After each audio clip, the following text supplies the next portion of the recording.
Hello viewers, welcome to the Mahendra group official YouTube channel. So viewers, जैसा कि 2017 में बहुत सारे लोगों ने सपना बनाया है आईबीपीएस पीओ को क्रैक करने का, और अगर देखें तो अभी लगभग 90 डेज बचे हुए हैं आईबीपीएस पीओ की प्रीलिम एग्जामिनेशन को लेकर कैलेंडर के अकॉर्डिंग। तो ये 90 डेज का मास्टर प्लान क्या है, क्योंकि अगर हमारे पास 3 मंथ्स हैं देन डेफिनेटली 3 मंथ्स के अंदर हम बहुत कुछ कर सकते हैं किसी भी एग्जाम की प्रिपरेशन को लेके। आपकी प्रिपरेशन अभी तक कुछ भी रही हो, आपने बहुत पहले से स्टार्ट किया हो या आप आज से स्टार्ट करने वाले हैं, व्यूअर्स 90 डेज का अगर आपने टारगेट रखा है देन डेफिनेटली प्रीलिम्स को क्रैक करना आपके लिए बहुत ज्यादा टफ नहीं होने वाला है। तो आखिर करना क्या है इस 90 डेज में और कौन कौन से क्वेश्चंस आज हम कवर करेंगे इस शो के माध्यम से, उनको देख लेते हैं। जो काफी कैंडिडेट्स में एक कॉमन क्वेश्चन होता है, लगभग हर कैंडिडेट जानना चाहता है इन क्वेश्चंस के answer. So as the very first question is, it is my first attempt, how can I crack it. यानी कि ज्यादातर लोगों का कहना है कि सर मैंने अभी प्रिपरेशन स्टार्ट की है और ये मेरा फर्स्ट अटेम्प्ट है, कैसे मैं इसको क्रैक कर सकता हूं। Means they want to know the strategy plan, right. Second question, what was the cutoff last year? Means they actually want to know the cutoff which was last year. जो last year की cutoff थी, ज्यादातर candidates जानना चाहते हैं कि आखिर prelim का जो एग्जाम हुआ उसमें 100 में कितनी कटऑफ गई थी। तो ये प्लान, इसको जानने के बाद कैंडिडेट प्लान बनाता है अपना। Third is how to prepare English for IBPS PO, यानी कि वो इंग्लिश के बारे में जानना चाहते हैं, क्योंकि अगर देखें व्यूवर्स तो सबसे कम जो कट ऑफ होती है वो इंग्लिश की होती है, और सबसे कम अगर इंग्लिश की कट ऑफ है देन डेफिनेटली वहां पर इतना कम होने के बावजूद भी बहुत सारे कैंडिडेट्स का कट ऑफ नहीं क्लियर होता, because they don't know how to prepare for this particular subject, right. यानी मोस्ट ऑफ द कैंडिडेट्स का इंग्लिश सेक्शन जिनका भी वीक है, शायद उनके साथ ऐसी प्रॉब्लम होती है। That's why they want to know the answer of this question. Question number 4, which newspaper is better. As you know, अगर आप किसी भी टीचर से पूछते हैं देन यू नो सारे टीचर्स एक ही चीज कहते हैं, just focus on newspaper, focus on newspaper. But very less you know confusion तब होती है जब कैंडिडेट्स को लगता है कि यार हम कौन सा न्यूज़पेपर पढ़ें। भाई मार्केट में तो बहुत सारे न्यूज़पेपर आते हैं, तो कौन सा प्रेफर करें, दैट न्यूज़पेपर के बारे में they actually want to know. क्योंकि आपको पता है कि जो बैंकिंग में जितने भी कॉम्प्रिहेंशन बेस्ड क्वेश्चंस डिजाइन किए जाते हैं, like reading comprehension, cloze test या सेंटेंस रीअरेंजमेंट की बात करें तो व्यूअर्स ये मोस्टली न्यूज़पेपर से ही डिजाइन किए जाते हैं। तो आखिर कौन सा न्यूज़पेपर बेटर रहता है, इस पर हम बात करने वाले हैं आज। फिफ्थ क्वेश्चन हम आज डिस्कस करेंगे, I am not scoring good in test series, what to do. मतलब अगर टेस्ट सीरीज में बहुत अच्छे मार्क्स नहीं आते हैं तो करना क्या है कि टेस्ट सीरीज में बहुत अच्छे मार्क्स आ जाए। And last question, from where can I get a study material. मुझे कहां से पढ़ना चाहिए, कहां से कौन सी बुक लेनी चाहिए, कहां से हमें स्टडी मटेरियल लेना चाहिए, इन सारे पॉइंट्स पर हम बात करेंगे। तो आई थिंक ये 6 क्वेश्चन जो कॉमन क्वेश्चन है जिनका आंसर हर एक कैंडिडेट के पास होना चाहिए। तो आइए देखते हैं one by one. First of all हम बात करेंगे एग्जामिनेशन डेट की। तो व्यूअर्स प्रीलिम का जो डेट है वो 7 अक्टूबर 2017, मतलब 7/10/2017 से स्टार्ट है और 15/10/2017 तक चलेगा, राइट। यानी कि अगर हम देखें अभी से हम काउंट करें तो अभी से ये पूरे 90 डेज के बाद यानी 91 दिन आपका एग्जाम होना है। सो फाइनली अगर हम देखें तो 90 डेज ही है अपने पास स्टडी करने का। इस 90 डेज के अंदर यानी 3 मंथ्स के अंदर हम क्या प्लान करें कि हमारा एग्जाम क्रैक हो जाए, स्पेशली इंग्लिश क्रैक हो जाए, क्योंकि आज के शो में हम इंग्लिश पे बात करने वाले।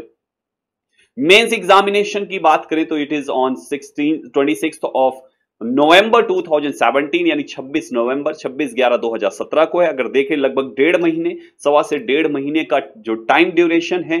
तो यहां पर हम जो मेंस का बात है, मेंस की बात हम करेंगे, मेंस का स्ट्रेटजी प्लान हम देंगे प्रीलिम के एग्जामिनेशन के बाद। बट अभी हम केवल आज बात करने वाले ओनली प्रीलिम पर, राइट। प्रीलिम्स की इंग्लिश कैसे क्रैक करें, प्रीलिम्स में अच्छे मार्क्स कैसे लेकर आए इंग्लिश में, इन सारे पॉइंट्स पर हम बात करने वाले। So this is actually these are the you know dates जिस डेट पर एग्जाम्स कंडक्ट होने हैं प्रीलिम्स के।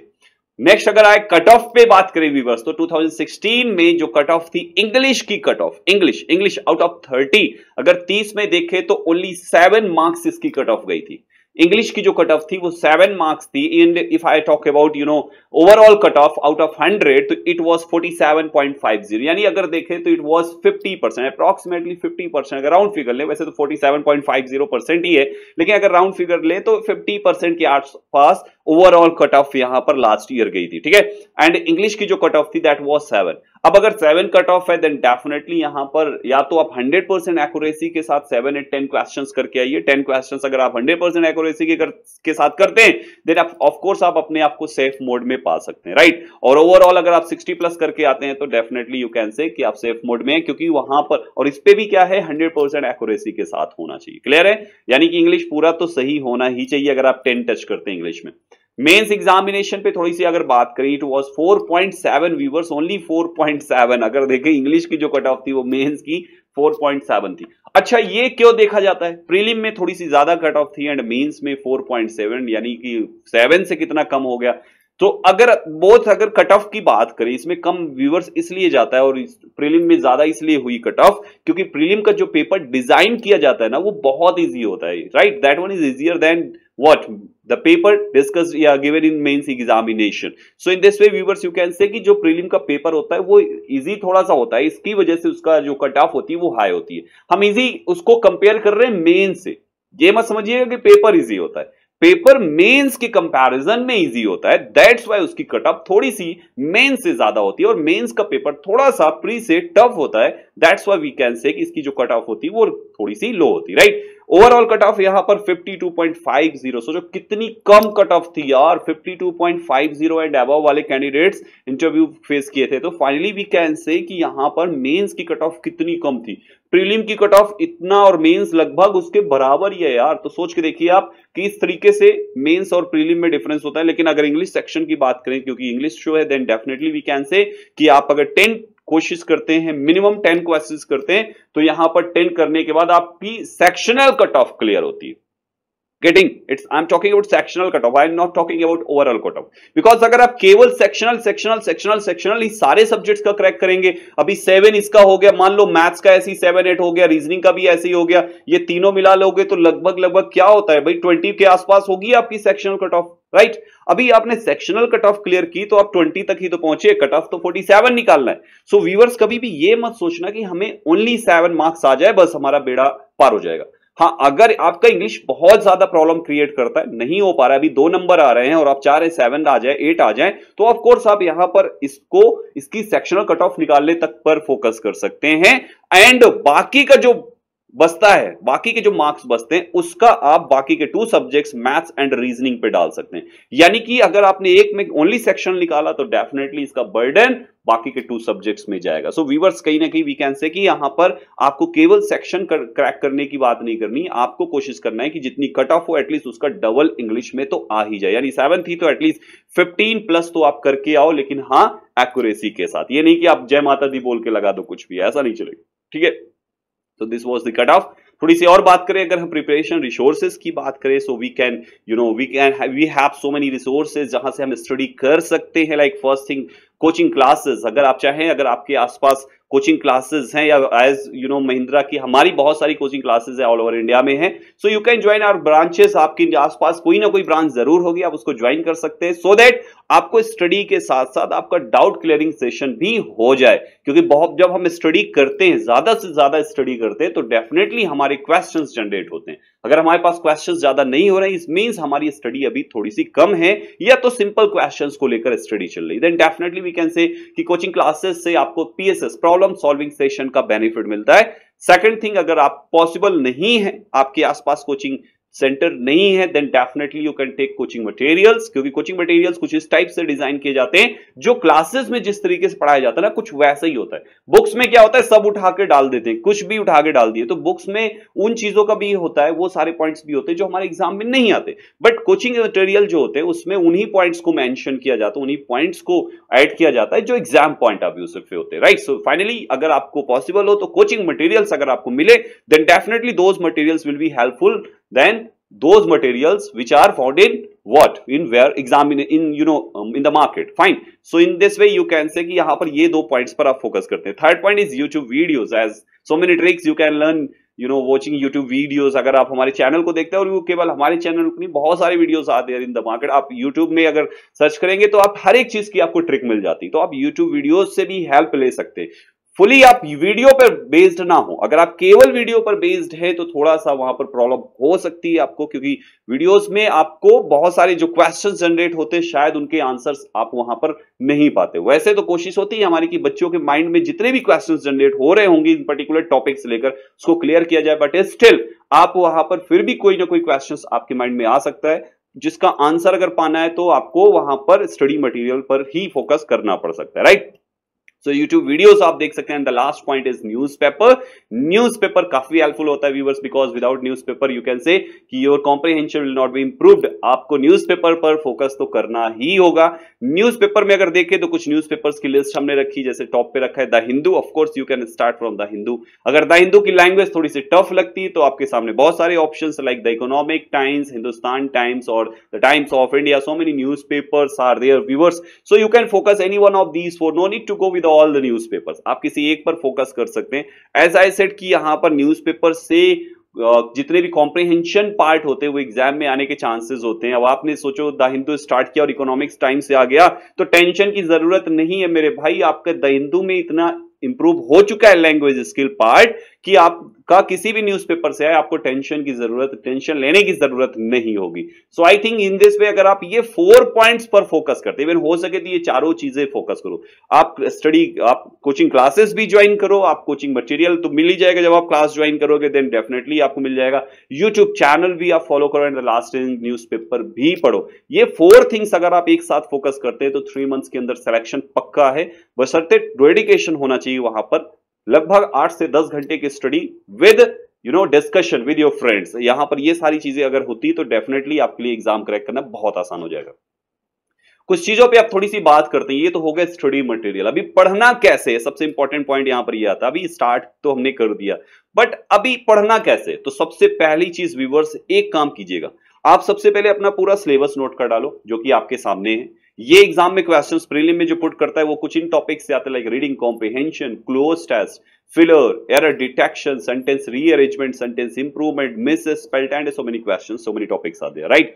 सो यहां पर इन टॉपिक का पहले आप टॉपिक वाइज स्टडी करो। आप स्पीड टेस्ट तो लगाओ, बिल्कुल सही है, टेस्ट सीरीज आप सॉल्व करो, स्पीड टेस्ट आप सॉल्व करो, बट इन टॉपिक्स का टॉपिक वाइज स्टडी जरूर करो। क्लियर है? रीडिंग कॉम्प्रिहेंशन हो गया, क्लोज टेस्ट हो गया, इन सारे पॉइंट्स पर फोकस करने से पहले आप सबसे पहले स्टार्ट कर सकते हैं इसके टॉपिक वाइज से। यानी error detection is based on grammar. this topic is based on grammar, so you can practice grammatical section, right? आपकी शुरुआत जो होनी चाहिए वो ग्रामर के पार्ट्स ऑफ स्पीचेस से होनी चाहिए, टेंसेस से होनी चाहिए, आर्टिकल्स से होनी चाहिए। आप नाउन, प्रोनाउन, इन सभी का टॉपिक वाइज स्टार्ट करो और 1 डे में फिनिश करो। जैसे आज आपने स्टार्ट किया, नाउन पढ़ना शुरू किया।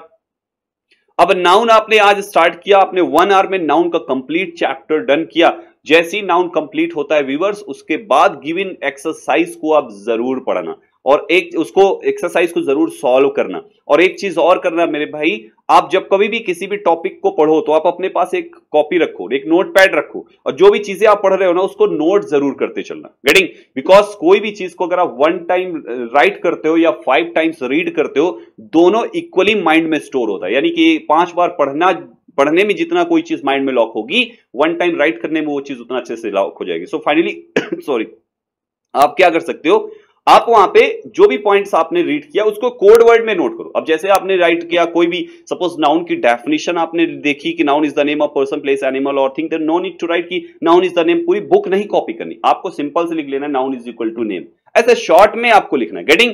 प्रोनाउन का definition, a word which is used instead of a noun, तो वहां पर आपको ये पूरी डेफिनेशन नहीं लिखनी, सिंपल से लिखना है।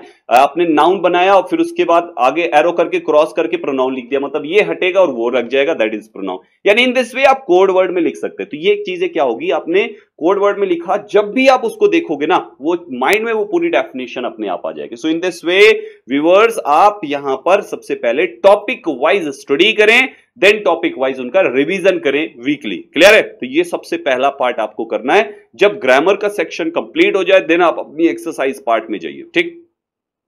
इसी के साथ में जब आप टॉपिक वाइज स्टडी कर रहे हो तो साथ ही साथ आपको टेस्ट सीरीज भी सॉल्व करनी है 2 तरीके की। सबसे पहली ऑनलाइन टेस्ट सीरीज आपको देनी है, सेकंड ऑफलाइन टेस्ट सीरीज भी आपको सॉल्व करनी है। बोथ का बेनिफिट क्या होगा? Online test series will improve your speed as you know viewers, कहते हैं हमें जिस मैदान में दौड़ना होता है, प्रैक्टिस भी हमें कुछ उसी टाइप के फील्ड में करनी चाहिए। You know this very well, today's examination is online examination. आज का जितना भी एग्जाम होता है बैंकिंग का, सब कुछ ऑनलाइन हो चुका है, एसएससी भी ऑनलाइन हो चुका है। अब अगर ऑनलाइन एग्जाम हो रहा है और आप केवल ऑफलाइन प्रैक्टिस कर रहे हैं, केवल ऑफलाइन प्रैक्टिस, तो व्यूअर्स वहां पर थोड़ी सी प्रॉब्लम तो हो सकती है। आपको एग्जामिनेशन पे कभी स्पीड को लेकर इश्यू बन सकता है, तो कभी आपको वहां पर सारी चीजें ऑपरेट करने में इश्यू बन सकता है, बिकॉज वो आपका फर्स्ट अटेम्प्ट है और आपका मतलब आप वहां पर फर्स्ट टाइम आप ऑनलाइन फेस कर रहे हैं, राइट।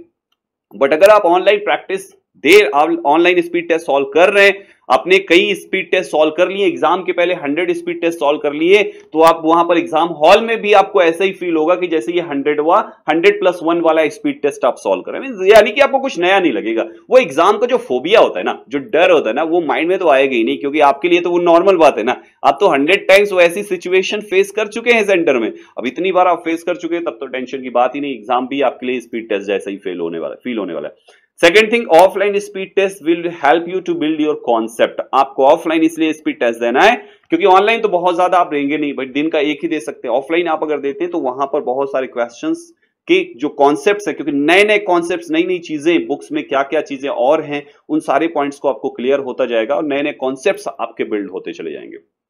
एक चीज और मैं यहां पे आपसे डिस्कस करना चाहूंगा। ज्यादातर व्यूवर्स का, ज्यादातर स्टूडेंट्स का एक क्वेश्चन होता है कि सर मैंने बहुत सारे स्पीड टेस्ट सॉल्व किए बट फिर भी मेरी एक्यूरेसी नहीं आती। पहला क्वेश्चन। दूसरा क्वेश्चन स्पीड टेस्ट से रिलेटेड बच्चा क्या पूछता है, सर मैंने बहुत सारे स्पीड टेस्ट सॉल्व किए लेकिन मेरे कभी भी 2-4 से ज्यादा नंबर नहीं आते, 5-6 से ज्यादा नंबर नहीं आते, 8-10 से ज्यादा नंबर नहीं आते। यानी यहां पर 8-10 से ज्यादा मार्क्स नहीं आ रहे या 5 मार्क्स से ज्यादा नहीं आ रहे, इसका मतलब क्यों नहीं आ रहे? कभी सोचा है आपने कि आपने 100 स्पीड टेस्ट सॉल्व कर लिए, आपने 3 मंथ से कंटिन्यू स्पीड टेस्ट सॉल्व किया, बट अभी भी पहला महीना आपने सॉल्व किया था 5 मार्क्स और after 3 months again 5 marks 6 marks आ रहे, तो क्यों हो रहे हैं ऐसा? बढ़ने चाहिए ना, मार्क्स तो बढ़ने चाहिए ना यार। 3 मंथ्स हो चुके हैं तो 3 टाइम्स तो होना चाहिए ना। 5 अगर पहला मंथ था तो सेकंड मंथ 10 होना चाहिए और थर्ड मंथ आपका 15 तो होना चाहिए था, but still if you are scoring only 5 marks after 3 months, अगर 3 महीने के बाद भी केवल 5 मार्क्स आ रहे हैं, 7 मार्क्स आ रहे हैं, तो मेरे भाई कहीं ना कहीं तो लैकिंग है जो आप नहीं कर रहे हो। और जो लैकिंग का पार्ट है that is analysis of test series. आपने कोई भी स्पीड टेस्ट देते हो, ऐसे कैंडिडेट जिनका काफी टाइम से स्पीड टेस्ट देने के बाद भी करेक्ट नहीं हो रहा है, अच्छे मार्क्स नहीं आ रहे हैं, उसका एक ही रीजन है, that is lack of analysis of that particular file, right. यानी वो उसको एनालिसिस नहीं करते, उसको एनालाइज नहीं करते। गेटिंग? आप जब भी किसी भी टेस्ट सीरीज को सॉल्व करो, अगर इंग्लिश के 30 क्वेश्चंस में से व्यूअर्स आपने अगर केवल 8 क्वेश्चंस ही सॉल्व किए, बाकी के 22 आपने सॉल्व नहीं किए, तो व्यूअर्स यहां पर वो 22 क्वेश्चंस को आपको, जब वो टेस्ट सीरीज आपको ऑफलाइन अपलोड हो जाती है, आप उन 22 क्वेश्चंस को फिर से देखो, उनको सॉल्व करो। सॉल्व करने के बाद जब उसकी आंसर शीट आपको मिले तो आप उसमें आंसर शीट से मैच करो। मैच करने के बाद देखो कितने करेक्ट हुए, कितने इनकरेक्ट हुए, और जो आपने 8 किए थे उसमें भी देखो कितने करेक्ट हुए, कितने इनकरेक्ट हुए, और जो इनकरेक्ट हुए वो इनकरेक्ट क्यों हुए और उसका करेक्ट फॉर्म क्या होगा।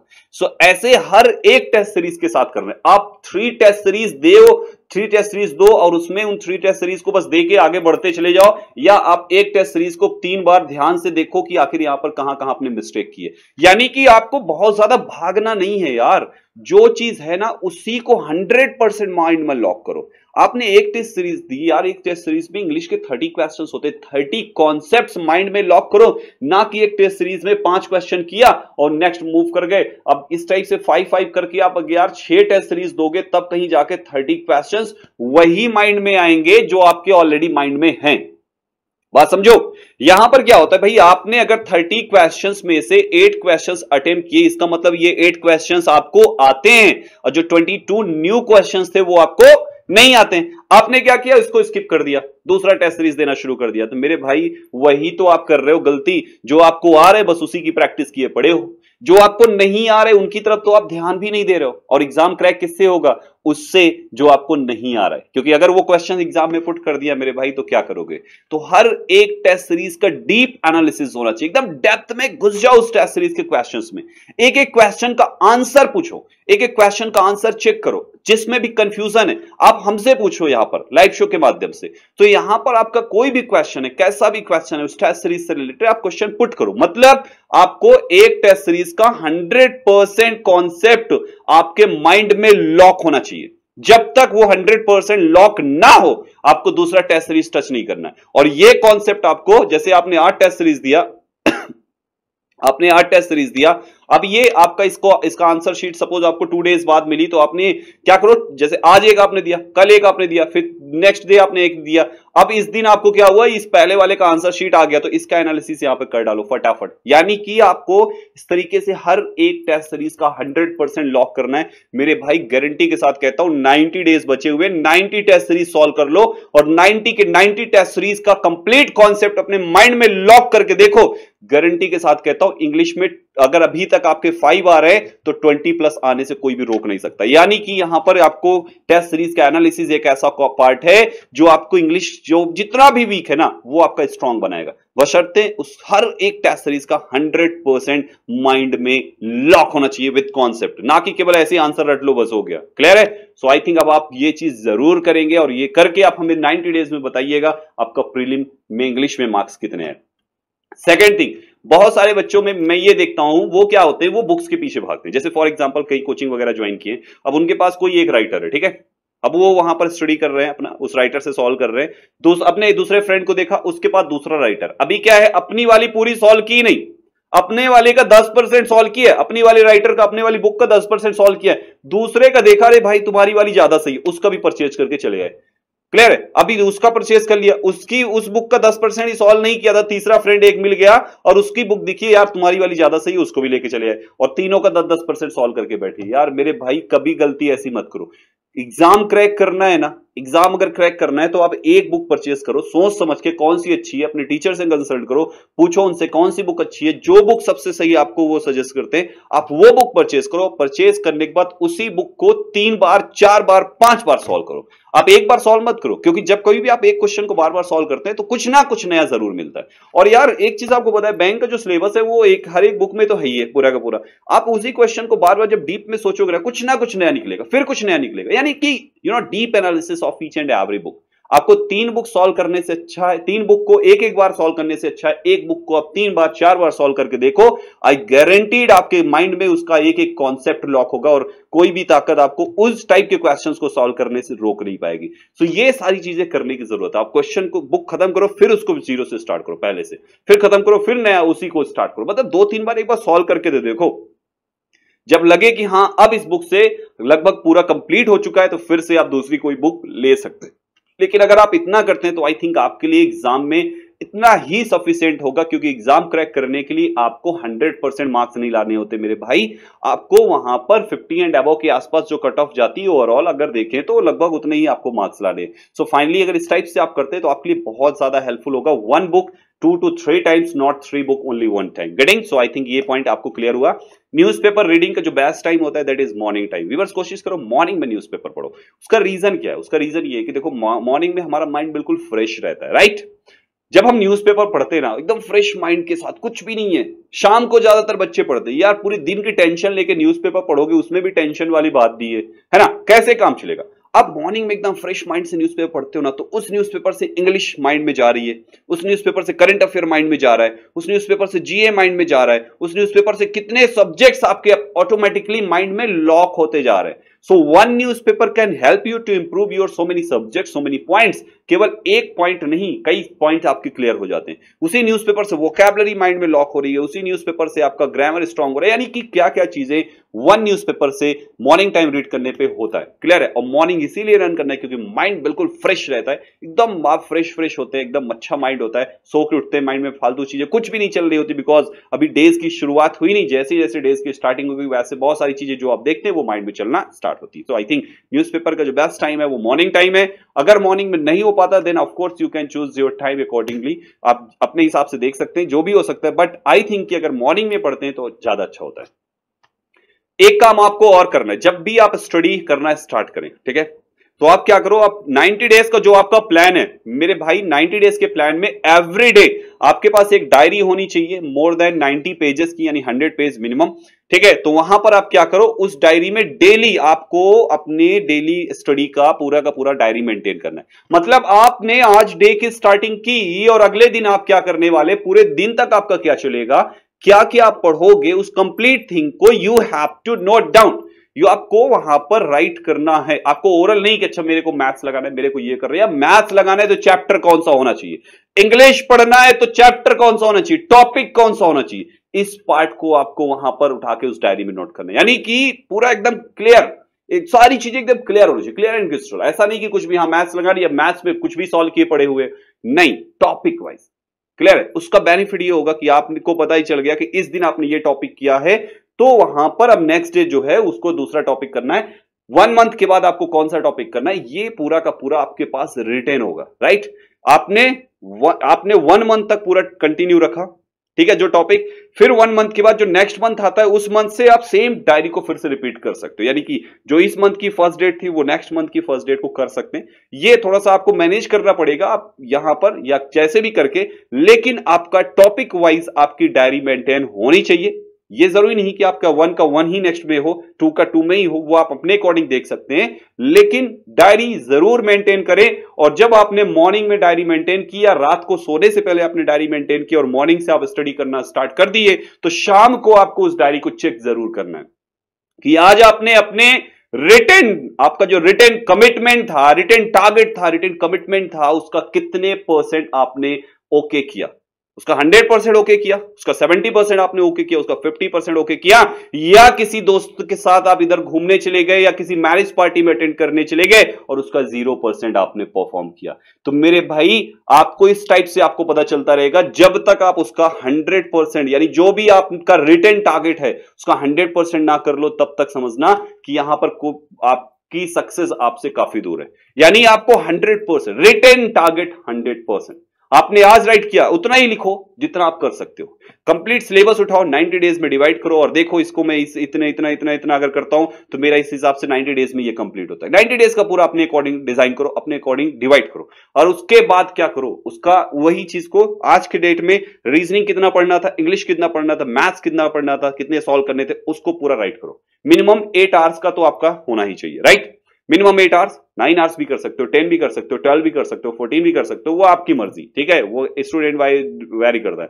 बट मिनिमम 8 आवर्स का आपका होना चाहिए प्लान, जिसमें आपको इंग्लिश के लिए मिनिमम 2 आवर्स तो लगाने ही है, न्यूज़पेपर अलग से रहेगा। मिनिमम 2 आवर्स में आपको क्या करना है, आपको जो जो चीजें करनी वो सारे पॉइंट्स अपना ऐड करो, और वो पॉइंट्स को आपको मॉर्निंग से लेकर इवनिंग तक बेड से जाने से पहले आपको कंप्लीट करना है 100%। चेकलिस्ट में शाम को जरूर सोने से पहले देखो चेकलिस्ट आपकी कंप्लीट है या नहीं। आपने देखा अभी 90% कंप्लीट है, तो मेरे भाई जो 10% रिमेनिंग है उसको कंप्लीट करो, उसके बाद यहां पर सोने जाना है। वो भले रात को 11 बज चुके हो या 2 बज चुके हो, कोई फर्क नहीं पड़ता है, क्योंकि 90 डेज का अगर कसम खाया है क्रैक करने का, तो क्रैक जरूर होगा 90 डेज में, अगर आप इन सारे पॉइंट्स को फॉलो करते। तो आई होप यहां पर आज का जो स्ट्रेटेजी प्लान है, ये स्ट्रेटेजी प्लान आपको जरूर सक्सेस दिलाएगा, और अगर आप ऐसा फॉलो करते हैं, आई होप आप सारे लोग फॉलो करेंगे, मुझे भी यकीन है करते हैं, तो सक्सेस आफ्टर 90 डेज आपको जरूर मिलेगी, और उसके बाद आप मेंस के लिए प्रिपरेशन करना स्टार्ट कर सकते हैं। मेंस के टाइम में हम जरूर मेंस की बात करेंगे। आपको आज का ये शो, आज का हमारा ये एफर्ट पसंद जरूर आया होगा। पसंद आया देन डेफिनेटली लाइक करके बता सकते हैं, कमेंट करिए कैसा लगा और क्या क्या चीजें आपको चाहिए, ये सारी चीज आप कमेंट से बता सकते हैं। शेयर कीजिए फ्रेंड्स एंड रिलेटिव से, so that they can get benefited with this strategy plan, with this master plan, उनको भी इस मास्टर प्लान से हेल्प मिल सके। सब्सक्राइब कीजिए हमारे चैनल को ऐसे बहुत सारे हेल्पफुल वीडियोस के लिए। Thank you everybody, thank you so much everyone.